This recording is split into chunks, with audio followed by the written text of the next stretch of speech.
May mga tawag sa buhay na alam mo, kunin mo lang ang telepono, hindi na mauulit ang lahat ni. Si Lyra, isang cool, confident, urban girl, palaging inaakala na siya ay sapat na malakas upang kontrolin ang lahat. Ngunit noong gabing iyon, nang kunin niya ang telepono, unti-unting nag-crack ang lahat ng dahilan. Ka Isabel sa telepono. Iha, bumalik ka na. Patay na si Lola Felicia. At may iniwan siyang kasulatan. Para lang sa'yo. Isang kayumanggi, luma, maasim na sobre. Sa loob ay isang kasunduan na nakasulat sa pulang tinta, sa parehong baybayin at sinaunang Tagalog. Sa ibaba ay nakasulat, ikaw ang piniling tagapagmana. Ang huling babaeng apo. Akala ko biro lang. Isang simpleng kaugalian. Pero nagkamali ako. Sobrang mali na halos wala nang babalikan. Si Lyra at Marky, ang kanyang sirasirang matalik na kaibigan, ay nakaupo sa isang lumang jeep na patungo sa sinaunang ngayon. Sa labas, nagsimulang bumuhos ang ulan. Sumipol ang hangin sa mga bangin, bawat malamig na hininga ay tumatagos sa balat. Marky napangiti. Girl, kung ito ay horror movie, ikaw yung bida na matapang at ako yung sidikik na mamatay muna. Lyra, tumingin sa bintana, naggangalit ang kanyang mga ngipin. Kung horror to, sinong demonyo ang sumulat ng script? Pagpasok nila sa nayon, biglang huminto ang lahat ng ingay. Wala nang mga insekto. Wala nang hangin. Tanging ang walang laman na mga mata ng mga taga-nayon ang nakatingin sa kanila, parang alam nilang darating si Lyra. Matagal na ang nakalipas. Hindi ko alam kung ano ang kakaharapin ko. Ang alam ko lang, I'm back. At lahat ng pinto ay sarado sa likod ko. Fade out. Logo appears, babaeng ikinasal Lai Aswang. True story. Lyra, 27 taong gulang, moderno, matalas, nagtatrabaho sa industriya ng media. Maikli ang buhok, mapupulang labi, confident na kilos, ngunit laging alerto ang mga mata. Siya ay nasa isang maayos ngunit walang laman na studio apartment. Sa mesa ay isang laptop na may hindi pa nababasang email. Subject, Death of Felicia de la Vega, Immediate Family Required. Patay na siya. Pero wala na akong koneksyon sa nayon na yon. The last time heard the name Lola Felicia was in a bad dream is 0 years ago. Cut to, phone rings, call from Ta Isabel. Lyra, medyo inis ngunit nag-aalala. Ta Isabel, anong tawag mo sa ganitong oras? Ta Isabel, sa telepono, nanginginig ang boses. Lyra, iha. Patay na si Lola Felicia. At may naiwan siya. Para lang sa'yo. Nakaupo si Lyra sa harap ng isang brown na sobre na tinatakan ng pulang wax. Binuksan niya ito, sa loob ay isang bulok na papel, sulat kamay na may halong kakaibang simbolo. Lyra, bumulong, nanlaki ang mga mata. Panahon mo na. Ano ang ibig sabihin nito? Dumating na ang oras. Pero para saan? Isang 7 taong gulang na batang babae ang nagtatago sa isang kabinet na gawa sa kahoy. Malabo sa dilim ang mata ng matandang babae, may hawak na kutsilyong panghain, may ibinubulong sa pulang kandila. Lyra, inihagis ang sulat sa mesa. Kalokohan. I don't believe in this stuff.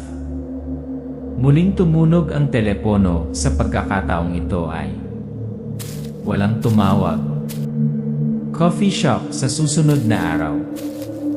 Si Marky, isang bakla, kakaiba, nagbabasa ng tarot, at matalik na kaibigan na naniniwala sa enerhiya, nakaupo sa tapat ni Lyra na nagliligpit ng mga tarot card.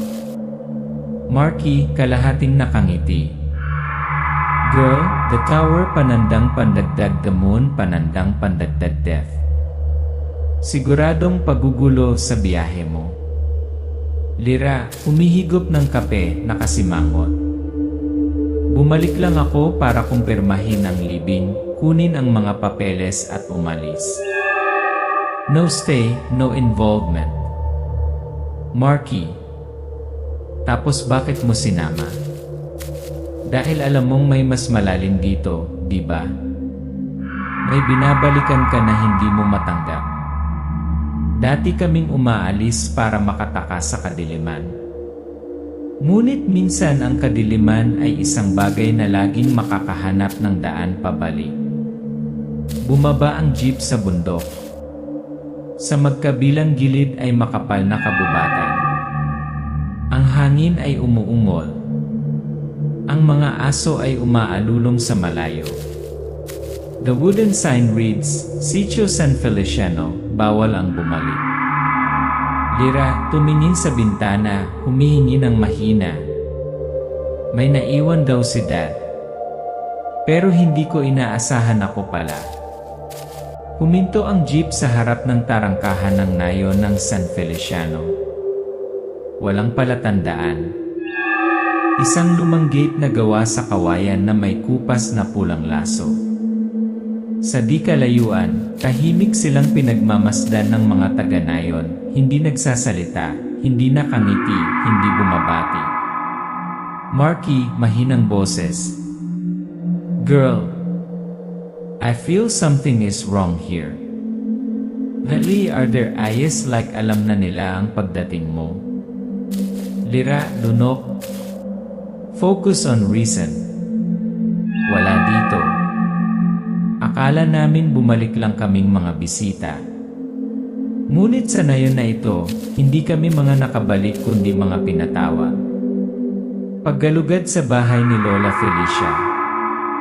Scene, isang lumang bahay, baldosado na bubong na natatakpan ng lumot, nakatayong mag-isa sa isang bakuran na puno ng mga lantang damo.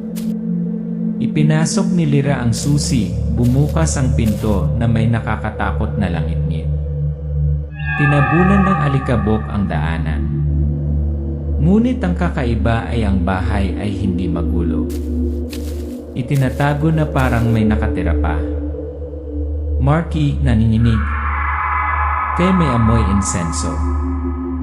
Saka parang may dugo sa banig na to. Nakapan ang kamera sa isang malaking altar sa gitna ng bahay, kung saan ay ang larawan ni Lola Felicia, ang kanyang mga mata ay tila nanonood. Sa ibaba ay natuyong dugo, isang itim na kandila na hindi pa ganap na napatay. Pagtuklas ng mga sikreto sa bahay. Binuksan ng Lyra ang isang lumang drawer. Isang leather notebook na nakasulat sa sinaunang Tagalog, na may pamagat na, ang huling kasunduan. Isang larawan ni Felicia at isang kakaibang lalaki, na may hawak na kutsilyo, naglalaslas ng dugo sa lupa.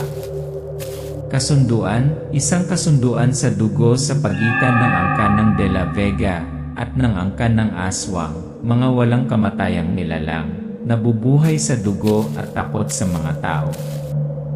Marky, natatakot. Girl, alam mo may nakatingin sa akin. Lyra, hinihinal. I don't believe it, this is just pamahin. It's a fabrication. Ngunit isang larawan ang nahulog sa sahig. Sa likod ay nakasulat, ikaw ang sunod. Babaeng apo. Lyra de la Vega. Ibinunyag ni Ta Isabel. Malakas ang ulan sa bahay sa gabi. Sumipol ang hangin sa mga siwang ng pinto. Dumating si Ta Isabel, ang kanyang mukha ay tensyonado. May hawak na isang bungkos ng insenso at anting-anting. Ta Isabel, nanginginig ang boses. Hindi ka na makakatakas, iha, mula pagkabata, itinakda ka na. Ang mga sugat sa tenga mo, hindi yan aksidente. Yan ang tatak ng kasunduan. Lira, sumisigaw. Hindi ako papayag. Ano bang kasunduan yan ha? Bakit ako? Ye Isabel. Para mapanatili ang kapayapaan. Sa bawat henerasyon, isang babae sa pamilya ang ipagkakasundo sa anak ng lahing titao. At ikaw na nga yon, Lira. Nataranta ang mukha ni Lira, nangingilit ang mga luha. Hinawakan ni Marky ang kamay niya ng mahigpit. Pumunta kami upang dumalo sa isang libing, ngunit hindi namin inaasahan na dumalo sa isang ghost wedding, kung saan ang nobya ay walang karapatang tumanggi. Tanda ng paggising. Lumapit ang gabi. Itim na screen. Hangin. Tapos may mga yabag ng paa sa hallway. Lira, nakahiga sa kama, dilat ang mga mata. Marky, may narinig ka ba? Sa labas ng bintana, isang pares ng pulang mata ang kumikinang sa dilim. Hinaplos ng isang cloud na kamay ang salamin, dahan-dahan, tuloy-tuloy. May mga pangakong ginawa sa dugo. At pagdating ng panahon, ang mga ninuno ang tatawag sa kanilang mga inapo upang bayaran ang presyo. Sinasaklaw ng lilang takip silim ang nayon. Umaalinggaw ang tunog ng mga tambol sa di kalayuan. Isang linya ng mga tao na nakaitim na balabal ang naglalakad patungo sa ancestral house. Lira, sa isang tradisyonal na puting damit, ngunit ang damit ay may bahid ng dugo ng manok, ay pinangungunahan sa pagitan ng dalawang hanay ng mga estranghero. Malabo ang mata niya, parang nahihipnotismo. Si Marky ay naglalakad sa likuran, hawak ang anting-anting at asin. Meeting Lorenzo, ang hindi pangkaraniwang fan. Sa harap ng ancestral house, sa ambon, lumitaw ang isang matangkad, malamig ang mata, Lorenzo. Lorenzo, nakayuko. Sa wakas ikaw na nga. Lira, nalilito, umatras. Sino ka? Bakit pakiramdam ko nakita kita sa panaginip ko? Lorenzo, na may malayong tingin. Ikaw kasi ang napili. You have always been a part of this nightmare, nakalimutan mo na lang. Hindi ito pag-ibig. Ito ay sapilitang tadhana. Isang ritual na isinulat sa dugo 100 taon na ang nakalilipas. Nagsisimula ang ritual, dugo, sinaunang wika, at hypnosis. Dinala si Lira sa ancestral worship room. 4 na itim na kandila ang nakasindi sa 4 na sulok. Sa gitna ng silid ay isang bilog na iginuhit ng abo, na binubura ng asin at pulang piste. Si Ta Isabel at ang mga pinuno ng angkan ay nagbubulungan sa sinaunang wika, pinaghalong Latin, baybayin, at hindi matukoy na pantig. Ta Isabel sa mahinang boses. Sa dugo ng inang lahi, sa katawan ng babaeng apo, magising ka. Amang Andres. Napilitan si Lira na maupo sa gitna ng bilog, may pahid ng dugong itim na manok sa noo, tumitibok ang puso.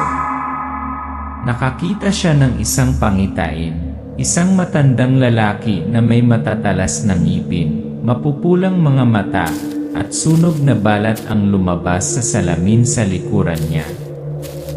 Narrator. Hindi lang ikaw ang nobya. Ngunit din ang portal para sa isang masamang espiritu na bumangon mula sa mga patay. Nakakagulat na pagbubunyag ang katotohanan tungkol sa pagkakakilanlan at sumpa. Pagkatapos ng seremonya, bumagsak si Lyra. Hinatid siya ni Lorenzo sa labas. Magkatabi silang nakaupo sa ancestral altar. Napabuntong hininga siya. Lorenzo, marahan. Walang sinuman sa pamilya ang may karapatang tumanggi. Kung hindi makumpleto ang seremonya, ang buong nayon ay mapapawi. Lyra, dilat ang mata, galit na galit. Bakit ako? Bakit ako? Lorenzo, nakatingin sa malayo. Dahil ikaw ang huling susi. Ang may dalisay na dugo ng angkan ni Felicia, ang tanging malakas na bumuhay kay Amang Andres. Mabilis na pagbabalik tanaw, lumang eksena, ang batang si Lola Felicia, nakaluhod sa harap ng punong may dugong tumutulo mula sa puno nito. Hawak-hawak ang isang bagong silang na sanggol na babae, Lyra, sa gabi. Bulong mula sa nakaraan. Isang araw babalik ka. At sa pagbalik mo, mabubuhay siyang muli. Split mind, paglaban at paggising. Umiiyak si Lyra sa kanyang silid, sumisigaw habang umaalingaw-maw ang pag-awit sa buong nayon. Lyra, hindi ako isang sakripisyo. Hindi ako ang iyong kasangkapan. Marky, kumakatok sa pinto, umiiyak. Girl, gumising ka. Hinuhugot nila ang kaluluwa mo. Gumising ka. Sigaw ni Lyra, nanginginig ang buong katawan. Isang itim na usok ang tumakas mula sa kanyang likuran, umaakyat sa dilim. Isang dagundong ang umaalingaw-ngaw mula sa malalim na kagubatan. May nagising lang. Hindi na si Lyra ang parehong tao. Siya ay parehong inapo. Ang nagbukas ng gate. At ngayon, ang tanging makakapagtapos ng lahat. Hating gabi. Ang silid kung saan nakapulong si Lyra, kumikislap ang ilaw ng kandila, umihip ang hangin sa mga siwang ng pinto. Bumulong si Marky sa dingding na gawa sa kahoy. Lyra, gising ka pa ba? Lyra, na may nanginig na boses. Gising na. Pero hindi ko na alam kung sino ako eh. Palihim na binuksan ni Lyra ang pinto gamit ang kanyang hairpin. Naghihintay si Marky sa bakuran. Gumapang silang dalawa palabas ng ancestral house at pumasok sa kabubatan. Ngunit sa makapal na kadiliman, isang paos na tinig ang bumangon mula sa mga palumpong. Lumang boses. Walang makakataka sa anino ni Andres hanggat hindi nila nalalaman kung ano ang liwanag. Petra, isang bulag na matandang babae, mapuputi ang kanyang mga mata, at may hawak na kahoy na patpat na nababalutan ng itim na abo. Petra, boses Echoy. Nakikita ko ang iyong kaluluwa, Lyra. Ito ay nasa pagitan ng dalawang mundo. Kailangan mong malaman ang katotohanan. Ang katotohanan tungkol kay Amang Andres at ang sumpa sa dugo. Flashback, ang boses ni Petra na may kasamang itim at puti na mga imahe. Hindi patay si Amang Andres. Ibinenta niya ang kaluluwa ng kanyang bloodline kapalit ng immortalidad. Bawat 3 henerasyon, ang isang babaeng inapo ay dapat magpakasal sa kanyang dugo. Upang ang dugo ng demonyo ay hindi mamatay upang siya ay patuloy na mabuhay sa isang bagong katawan. Flashback, isang sinaunang ritual.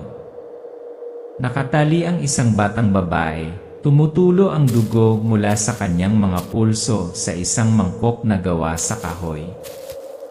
Isang humanoid na nilalang ang umuungol sa apoy. Marky, pabulong. Ibig sabihin hindi mo si Lorenzo ang pinakasalan mo kundi ang pinakasalan mo ang demonyong iyon. Petra, malamig na boses. Tama. Ayaw niya kay Lyra, kailangan niya si Lyra bilang huling tarangkahan. Labanan sa bahay ni Nuno. Bumalik sila para balaan si Lorenzo, ngunit nahuli sila. Dinala si Lyra sa altar sa huling pagkakataon. Ang musika ay dumadagundong, ang mga kandila ay nagnininas ng husto. Ye Isabel. Walang atrasan. Sa gabing ito, magbabalik ang ating pinuno. Sigaw ni Lyra, bumangon at kumatok sa altar. Nahulog ang pulang kandila, nag-aapoy sa telang nababalutan ng dugo. Nagsisimulang masunog ang bahay. Mula sa dilim, gumagapang ang mga aswang, kulay ubi itim na balat, puting mata, mahabang kuko. Sinindihan ni Marky ang asin at itinapon ito sa pintuan. Marky sumisigaw. Tara! Sa bintana, dali! Pinili ni Lorenzo at ang presyo ng paglaban. Si Lorenzo ay nakatayo sa gitna, sa isang gilid ay ang kanyang angkan, sa kabilang banda ay si Lyra na inaatake ng aswang. Petra sumisigaw. Kung may puso ka pa, pipili ka ngayong gabi. O halimaw. Inihagis ni Lorenzo ang ancestral na kutsilyo, pinuputol ang mga tanikala na nagbigkis kay Lyra, hinihila siya palayo. Hinila ni Marky si Petra, ngunit natumba ito ng isang aswang. Gumamit si Petra ng fire spell para sunugin ang sarili at ang aswang, na pinipigilan sila. Sa apoy na iyon, pinili ng isang tao ang sakripisyo, isang traidor sa kanyang kadugo, at isang batang babae, opisyal na nagre-rebelde laban sa tadhana. Ang bahay ng ninuno ay nasusunog, at ang isang espiritu ay hindi pa rin nagpapahinga. Nagtakbuhan ang 3 tao sa nasusunog na bahay. Umalinggaw ang dagundong ni Amang Andres sa pulang apoy. Lyra, pabulong na umiiyak. Petra, salamat. Hindi na ako tumatakbo. Kung buhay pa siya, ako na ang tatapusin niya. Lungsod, madaling araw. Mahinang tunog ng busina ng sasakyan, mga nagtitinda sa kalye. Parang normal ang lahat pero hindi talaga. Mag-isang nakaupo si Lyra sa kama, ang sinag ng araw na dumadaloy sa bintana. Ang kanyang kamay ay dumampi sa kanyang leg, kung saan ang dugo ay pinahiran sa panahon ng ritual. May marka pa. Hinawakan niya ang salamin. Saglit muminiti ang refleksyon sa salamin, ngunit hindi. Nakaligtas ako. Ngunit may nabubuhay pa rin sa loob ko. Ang mga araw pagkatapos ng impyerno. Umupo sina Marky at Lyra sa lumang cave kung saan nagsimula ang lahat. Marky, may hawak na latte, sinusubukang gumaan ang mood. Girl, sa tingin ko, I deserve week of spa detox. Lyra, umingiti ng mahina, nangangarap ang mga mata. Kung mayroong anumang bagay na maaaring mag-detoxify ng mga bagay na nakikita ko, ibubuk ko ito. Marky, mas seryoso. Okay ka lang ba? Gumaling na ang iyong katawan, ngunit ang iyong isip ay naliligaw pa rin doon. Lyra, tumingin sa kalye. Kagabi na naginip ako isang itim na kamay, matutulis na mga kuko ay sinusubukang hawakan ng aking puso. Nagising ako, ang sakit pa rin ng puso ko. Premonition, hindi pa tapos ang sumpa. Binuksan ni Lyra ang laptop niya. Unread email, subject line, Danny Dugo Delay nagtatapos. Ang eksena sa gabi ng ancestral house na nasusunog sa abo, isang tuyong itim na kamay ang gumagapang mula sa mainit na abo. Sinasabi nila na ang ritual ay nagambala, ngunit hindi kailangan ng kaluluwa ang ritual upang mabuhay. Kailangan lang niya ng kaunting crack. At ako ang basag na yon. Parke ng lungsod, mainit na araw sa hapon. Nakaupo sina Lyra at Marky sa isang bench habang kumakain ng ice cream, parang tapos na ang lahat. Marky nakangiti. Natutuwa akong buhay ka pa. Nanalo tayo, tama? Lyra, tango, malayo ang mga mata. Kahit ngayon lang. Umurong ang kamera pagkatapos ay dahan-dahang nag-zoom in sa kaliwang balikat ni Lyra. Isang itim na ibon, lahat ng balahibo, kumikinang na pulang mata, ay malumanay na dumapo. Marky nataranta. Teka. Lyra, wag kang gagalaw. Lyra, pabulong, hindi lumingon. Alam kong nandoon. Naramdaman ko ito mula kahapon ng hapon.